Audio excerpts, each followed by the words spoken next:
മാനസിക വിഭ്രാന്തി ബാധിച്ച ഒരു മനുഷ്യൻ അദ്ദേഹത്തിന്റെ മലവും മൂത്രവും കഴിക്കുകയും കുടിക്കുകയും ചെയ്യുന്ന ഒരു മനുഷ്യൻ, ആ മനുഷ്യനെ സംബന്ധിച്ചിടത്തോളം അദ്ദേഹം ചെയ്യുന്നത് വളരെ നീചമായ ഒരു പ്രവർത്തനമാണ്. കാരണം അദ്ദേഹത്തിന്റെ മാനസിക നില തെറ്റിയിട്ടുണ്ട്.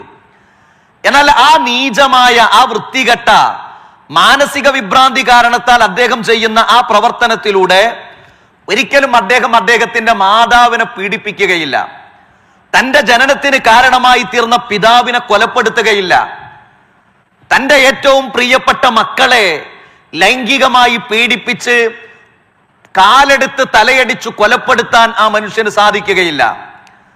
എന്നാൽ നമ്മൾ ആലോചിച്ചു നോക്കൂ, ലഹരി ഉപയോഗിക്കുന്ന ഒരു മനുഷ്യൻ, വിശുദ്ധ ഖുർആൻ അതാ സൂചിപ്പിച്ചത്, റിജ്സും മിൻ അമലി ശൈത്വാൻ, പൈശാചികമായ അങ്ങേയറ്റം വൃത്തികെട്ട ഒന്നാണ് ലഹരി.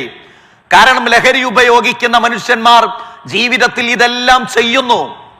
ജീവിതത്തിൽ ലൈംഗികമായ പീഡനത്തിന് സ്ത്രീകളെ വിധേയമാക്കുന്നു, സ്വന്തം മക്കളെ അതിക്രൂരമായി കൊലപ്പെടുത്തുന്നു, മാതാവിന്റെ റൂമിലേക്ക് കയറി ചെന്ന് മാതാവ് റൂം തുറക്കുന്ന സമയത്ത് മാതാവിന്റെ കഴുത്തറുത്ത് ആ കഴുത്ത് സ്റ്റെയറിൽ വെക്കുന്നു, പിതാവിനെ അടിച്ചു കൊലപ്പെടുത്തുന്നു.